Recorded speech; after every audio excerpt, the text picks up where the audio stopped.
नमस्कार दोस्तों, स्वागत है आप सभी का सुपर आज पर। जम्मू कश्मीर से एक और बड़ी शानदार खबर सामने आ रही है। आज से कुछ महीने पहले आपने सुना होगा कि जम्मू कश्मीर में भारत का जो सबसे बड़ा लिथियम का रिजर्व है वो देखने को मिला था, लेकिन अब बताया जा रहा है, ऑफिशियल सोर्सेज ने बताया है कि लिथियम के जो रिजर्व्स थे वो एक्सपेक्ट किए जा रहे हैं शायद कि उस इलाके के जो आसपास के इलाके हैं वहां पर भी आपको कुछ और लिथियम रिजर्व्स देखने को मिल सकते हैं। इसी के चलते इंडियन गवर्नमेंट ने अनाउंस किया है कि वो अब अपना जो जियोलॉजिकल एक्सप्लोरेशन का दायरा है उसका भी और विस्तार करने वाले हैं। आप लोग यहां पे देख पाएंगे, ये खबर जो है इंडियन एक्सप्रेस में सामने आई थी आज से 2 दिन पहले।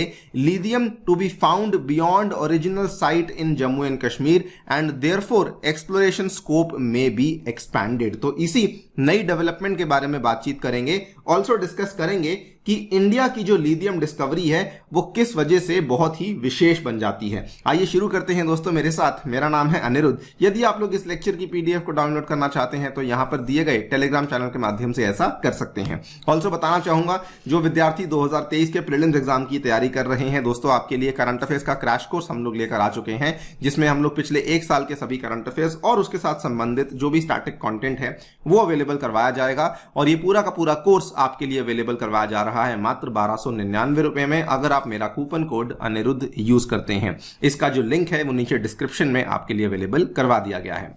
ऑल राइट, सो आप सभी जानते होंगे 10 फरवरी का वो दिन जिस दिन ये पहली बार खबर सामने आई थी। जो इंडिया के माइंस सेक्रेटरी हैं उन्होंने अनाउंस किया था कि lithium reserves have been found in Jammu and Kashmir. Geological survey of India has for the first time established lithium reserves of approximately 5.9 million metric tons in the Union Territory of Jammu and Kashmir। यहां पर आपको बता दूं कि इसका जो proper area था वो भी बताया गया था कि ये प्रॉपर जो एरिया है, ये वाला जो रियासी जिला है जम्मू कश्मीर का, वहां पर हमें ये वाली जो फाइंडिंग थी देखने को मिली थी। इसका जो एग्जैक्ट एरिया, जो कि रियासी जिले में जिसका एग्जैक्ट एरिया बताया जा रहा था, that was basically the Salal हैमाना एरिया, जहां पर हमें ये रिजर्व्स देखने को मिले थे।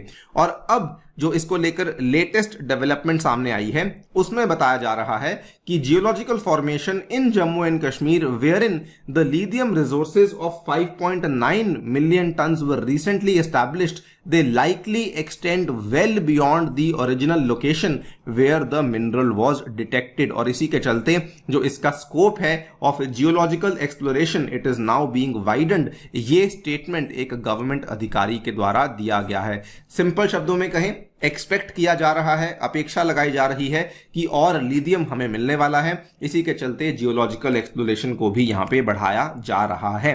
जो ऑफिशियल स्टेटमेंट जो कि उस अधिकारी ने दिया है वो देख लीजिए। The geological exploration was primarily focused on 2 minerals जो कि लाइमस्टोन एंड बॉक्साइट है, and lithium just happened to be discovered in the same column. It has also been assessed that this geological formation extends further on our side of the India-Pakistan border and so the scope of the exploration is now being widened। यानी कि हमारी ही तरफ, जो सीमा रेखा के हमारी ही तरफ आने वाले इलाके में बताया जा रहा है कि और भी ज्यादा हमें लिथियम का जियोलॉजिकल फॉर्मेशंस देखने को मिल सकते हैं, इसीलिए इसका जो स्कोप है वो और ज्यादा बढ़ाया जा रहा है। अब इसके बाद होने क्या वाला है, इसके लिए क्योंकि हमें जियोलॉजिकल एक्सप्लोरेशन का स्कोप बढ़ाना है, तो जम्मू कश्मीर का जो प्रशासन है, जो कि फिलहाल एक तरीके से सेंट्रल गवर्नमेंट का ही प्रशासन है बिकॉज वो यूनियन टेरिटरी है, they will now be carrying out the ground work for auctioning the find for commercial exploration. और बहुत सारी डोमेस्टिक और इंटरनेशनल माइनिंग कंपनीज हैं जो कि उम्मीद लगाई जा रही है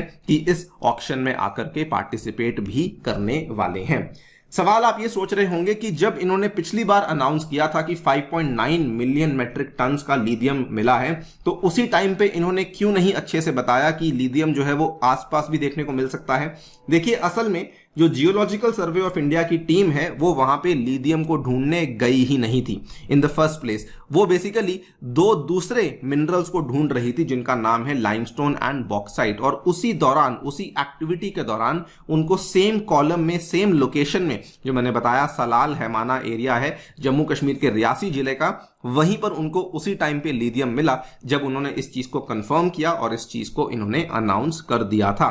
और अब क्योंकि वो डिस्कवरी हो चुकी है तो अब आसपास के एरियाज में भी छानबीन चल रही है, प्रॉपरली एक्सप्लोरेशन चल रही है, तब ये वाली अनाउंसमेंट भी सामने पेश करी गई है। ओवरऑल पहले वाली खबर भी हमारे लिए अच्छी खबर थी और ये वाली खबर भी हमारे लिए अच्छी खबर ही है, बिकॉज अगर हमें और रिजर्व्स मिलने वाले हैं तो एक तरीके से हमारी जो डिपेंडेंस है वो कम होने ही वाली है। अगर हम लोग डिपेंडेंस की बात करें दोस्तों, अभी तक इंडिया अपनी कंप्लीट जितना भी लिथियम हमें रिक्वायर्ड होता है वो कंप्लीटली हम लोग दोस्तों इंपोर्ट करते हैं। अगर आंकड़ों की बात करें तो पिछले 3 वित्तीय वर्षों में FY17 से लेके FY20 तक अप्रोक्सीमेटली हम लोग $3.3 बिलियन के आसपास का इंपोर्ट बिल बना चुके हैं, जिसके चलते हमने 165 करोड़ लिथियम बैटरीज को इंपोर्ट किया है। और ये भी आपको बता दें कि मैक्सिमम जो लिथियम बैटरीज हैं वो हम लोग कहीं और से नहीं बल्कि चाइना से इंपोर्ट करते हैं, तो उस इंपोर्ट डिपेंडेंस को कम करना एक बड़ी बात है। दूसरा रीजन जिसकी वजह से हमारा जो ये डिस्कवरी है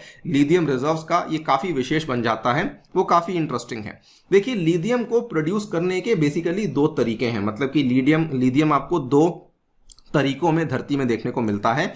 एक होते हैं ब्राइन्स वाली माइंस और एक होती हैं हार्ड रॉक वाली माइंस। तो जो ब्राइन वाली माइंस होती हैं इसमें मैं बहुत गहराई में नहीं जाऊंगा, बड़ी सिंपली आपको बताना चाहूंगा। जैसे कि ये पानी आप देख सकते हैं, ये पानी दोस्तों कैसा भी हो सकता है, it can be saline water, जिसमें से लिथियम को एक्सट्रैक्ट किया जाता है। दुनिया में अगर आप देखें तो साउथ अमेरिका हुआ, इवन ऑस्ट्रेलिया हुआ, जहां पे लिथियम की माइनिंग होती है वो मेनली इन ब्राइन ऑपरेशंस के माध्यम से होती है, जिसमें से पानी को निकाला जाता है, पानी के अंदर ही लिथियम का कंटेंट होता है, उसकी इवेपोरेशन करवाई जाती है और बचा हुआ जो आपके पास कॉन्सेंट्रेट बच जाता है वो बेसिकली लिथियम का कॉन्सेंट्रेट होता है। लेकिन जो दूसरा तरीका होता है वो होता है हमारा कन्वेंशनल जो हार्ड रॉक माइनिंग होती है, मतलब कि आप लोग यहाँ पे इन पत्थरों में से बेसिकली पत्थर को निकालेंगे और उसके अंदर आपको उसका मिनरल देखने को मिलेगा, उसके बाद आप उसके अंदर से बेसिकली कॉन्सेंट्रेट को निकालेंगे। तो जो पुराने वाला जो आपका पिट मेथड होता है, जो कन्वेंशनल माइनिंग का तरीका होता है, वो हार्ड रॉक वाला मेथड होता है। इसमें क्या होता है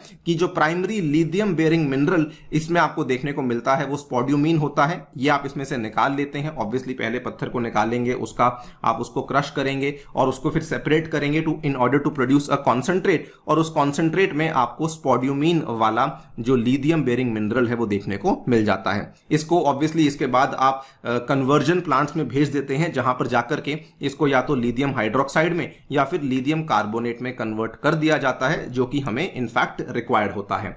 ये वाला जो तरीका होता है जिसमें हम लोग हार्ड रॉक माइनिंग करते हैं ये काफी सस्ता पड़ता है। अगर आप इसके चार्ट्स को देखेंगे तो ये चार्ट्स बड़े अच्छे तरीके से दिखाते हैं कि अगर हम लोग लिथियम मान लीजिए 300 टन तक की 3 लाख टन तक की प्रोडक्शन करते हैं, तो उस केस में जो आपका हार्ड रॉक माइनिंग है और जो ब्राइन माइनिंग है उसमें कॉस्ट सिमिलर आती है। लेकिन जैसे जैसे इसकी माइनिंग बढ़ती जाती है, 5 लाख टन तक चली जाती है, तो उस केस में जो आपका ब्राइन माइनिंग का कॉस्ट है वो काफी बढ़ जाता है, लेकिन हार्ड रॉक माइनिंग का कॉस्ट नीचे ही रहता है। आंकड़ों के अनुसार बताया जाता है कि जैसे जैसे लिथियम का प्रोडक्शन बढ़ता रहता है, अगर आप लोग हार्ड रॉक वाली माइनिंग कर रहे हैं तो ऑन एन एवरेज आप 1 टन के पीछे अप्रोक्सीमेटली $6,250 की सेविंग कर सकते हैं। यहां पर भी आप देख सकते हैं कि ब्राइन के केस में जो कॉस्ट है वो यहां तक चली जाती है, हार्ड रॉक के केस में जो कॉस्ट है वो आपको यहीं तक देखने को मिलती है। मतलब इतना बड़ा गैप है जो कि हमें हार्ड रॉक के केस में देखने को मिल जाता है। अच्छी बात यह है कि इंडिया में हमें जो भी रिजर्व्स मिले हैं रियासी जिले में वो सारे के सारे हार्ड रॉक वाले लिथियम ओर्स हैं, लिथियम कॉन्सेंट्रेट्स हैं, जहां से हम लोग माइनिंग करेंगे तो इफेक्टिवली हमारा जो लिथियम का माइनिंग होने वाला है वो बहुत ही सस्ता होने वाला है। ये भी एक बहुत बड़ा फैक्टर है जिसकी वजह से हमारा लिथियम का रिजर्व काफी विशेष बन जाता है।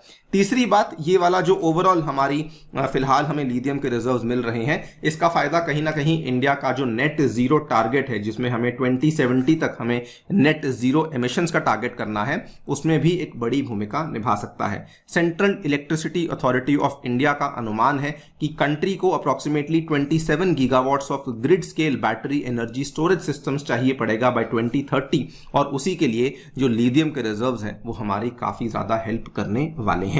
बाकी और भी कई फायदे हैं, लेकिन ये कुछ कुछ मोटे फायदे हैं जो कि हमें फिलहाल देखने को मिल रहे हैं। एक और बड़ा फायदा जो कि इस नई खोज से हुआ था वो ये था कि इंडिया अब दूसरे इलाकों में भी लिथियम की एक्सप्लोरेशन को पुश कर रही है। हमें मालूम था कि इंडिया में राजस्थान में, गुजरात में, कुछ कुछ एरियाज ऑफ आंध्रा, ओडिशा, छत्तीसगढ़ में भी हमें कुछ कुछ एरियाज में लिथियम मिलता है, लेकिन जब से ये वाली डिस्कवरी हुई है एक रिन्यूड एंथुजियाज्म आ चुका है सरकार में कि हम लोग बाकी इलाकों से भी अब लिथियम को एक्सट्रैक्ट करने की कोशिश करेंगे, उसको ढूंढने की कोशिश करेंगे। क्योंकि अगर आप देखें तो लिथियम के रिजर्व्स की बात करें तो सदर्न कर्नाटक कर्नाटका का जो मांड्या जिला है वहां पर भी बताया जाता है कि हमें इतने रिजर्व्स देखने को मिल रहे हैं। वहां पर दोबारा से सर्वेस शुरू हो चुके हैं in order to find out कि क्या और भी रिजर्व्स यहां पॉसिबल हैं, और भी जो पोटेंशियल साइट्स हैं जो कि राजस्थान, बिहार, आंध्र प्रदेश में जो माइका की बेल्ट्स हैं वहां पर भी अब अनुमान लगाया जा रहा है कि इसके साथ एसोसिएटेड हमें काफी लिथियम मिल सकता है। और जो पेग्मेटाइट बेल्ट्स में तो मिलता ही है, तो ओडिशा, छत्तीसगढ़ की जो पेग्मेटाइट बेल्ट्स हैं अब वहां पर भी एक्सप्लोरेशन चल रही है। और रन ऑफ कच्छ जो कि गुजरात में है, तो वहां पर अनुमान लगाया जा रहा है कि वहां पर ब्राइन के तरीके से हम लोग शायद लिथियम को निकाल पाएंगे। तो ये सारे के सारे यहाँ पे तरीके चल रहे हैं जिसमें कि अब इंडिया सडनली लिथियम की एक्सप्लोरेशन को लेकर काफी ज्यादा एंथुजियास्टिक हो चुका है। आप लोग की क्या राय है इस पूरी डेवलपमेंट को लेकर, डेफिनेटली बताइए कमेंट सेक्शन में। जाने से पहले दोस्तों एक बार फिर से बताना चाहूंगा, अगर आपने अभी भी कोर्स में एनरोल नहीं किया है, अभी भी समय है, ऑलमोस्ट 1 महीने से ज्यादा का समय है। आप इसमें कोर्स में रिकॉर्डेड वीडियोस को देख पाएंगे। यूजिंग माई कोड अनिरुद्ध इस कोर्स में एनरोल कीजिए। प्राइस है only and only 1299 rupees. Thank you so much for listening. Stay tuned and stay safe.